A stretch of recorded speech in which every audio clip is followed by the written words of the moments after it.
நடமாடும் ஆலோசனை திட்டத்தின் மூலம் சிறு ஏற்றுமதி பயிர்த்துறையை துரிதமாக வளர்ச்சியை நோக்கி கொண்டு செல்ல எதிர்பார்ப்பதாக சிறு ஏற்றுமதி பயிர் ஊக்குவிப்பு அமைச்சர் ரெஜினோல்ட் குரே தெரிவிக்கின்றார்.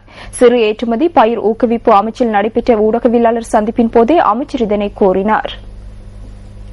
சிறு ஏற்றுமதி பயிர் ஊக்குவிப்பு அமைச்சின் மீளாய்வு மற்றும் எதிர்கால அபிவிருத்தி செயற்திட்டங்கள் தொடர்பில் தெளிவுபடுத்தும் நோக்கில் நேற்று இந்த ஊடகவியலாளர் சந்திப்பு நடைபெற்றது. ஸ்பைஸ் கிளினிக் என்ற செயற்திட்டத்தின் ஊடாக விவசாயிகளுக்கு வழங்கப்பட வேண்டிய சேவைகள், ஆலோசனைகள் அனைத்தையும் கிராம மட்டத்திற்கு எடுத்து செல்ல எதிர்பார்க்கின்றோம். விவசாயிகள் தலைநகருக்கு வந்து அவர்களுக்கு தேவையானவற்றை தேடி செல்கின்றனர். அதற்கு பதிலாக ஏற்றுமதி பயிர்கள் தொடர்பான நிபுணத்துவம் பெற்றவர்களை கிராமங்களுக்கு அழைத்து செல்ல உள்ளோம்.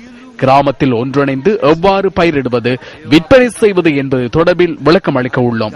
ஏற்றுமதி அபிவிருத்தி சபையின் அதிகாரிகள், பிரதேச செயலாளர்கள் ஆகியோருடன் திட்டத்துடன் தொடர்புடைய அனைவரையும் ஒன்றிணைத்து இந்த பயிற்சியை தொடர்பான பிரச்சினைகளை தீர்ப்பதற்கு நடவடிக்கை எடுக்கப்படும். ඒ වගාල් පිළිබඳ ගැටලු එතනම විසඳලා ඒ කටයුත්ත කරන්න.